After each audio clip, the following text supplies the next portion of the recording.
Hero mukati na shaya Bati dadena mkano andabaya T-Viber Komology attack family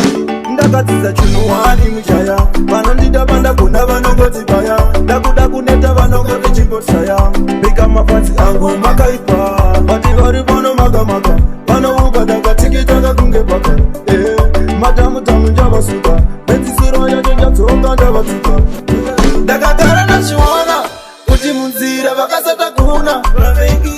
Manje mairasa Ndakakuone kwandira muna basa Leave me alone Ndakagara na shiwana Kuti munzira vakasata kuna Manje mairasa Ndakakuone kwandira muna basa Leave me alone Ndiri munu mukuru ndakakuleta Ndakakuone kutara imi mujaneta Magoma ndimbo siya no updata Choro mokati chakasara sempeta Manje indirida buka Ndajamuka ndabuka Ndiriki mkunge buka Samesi no wasuka Muringi kunge breaka But listen to me Reverse Ndakagara na shiwana Kuti munzira vakasata kuna Manje mairasa Ndakakuone kwandira muna basa Leave me alone Ndakagara na shiwana Kuti munzira vakasata kuna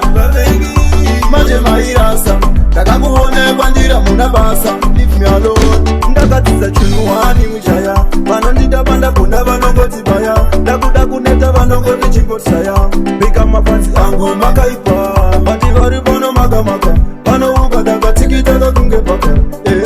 Madamu tamu njava suka Beti suro ya jenja toka njava tuka Ndakagara na shiwana Kuti munzira vakasata kuna Manje mairasa Ndakakuone kwandira muna basa Leave me alone Ndakagara na shiwana Kuti munzira vakasata kuna Manje mairasa Ndakakuone kwandira muna basa Leave me alone Ndakagara na shiwana Kuti munzira vakasata kuna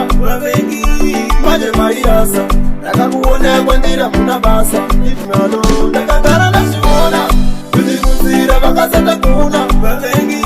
Manje mairasa Ndakakuone kwandira muna basa Leave me alone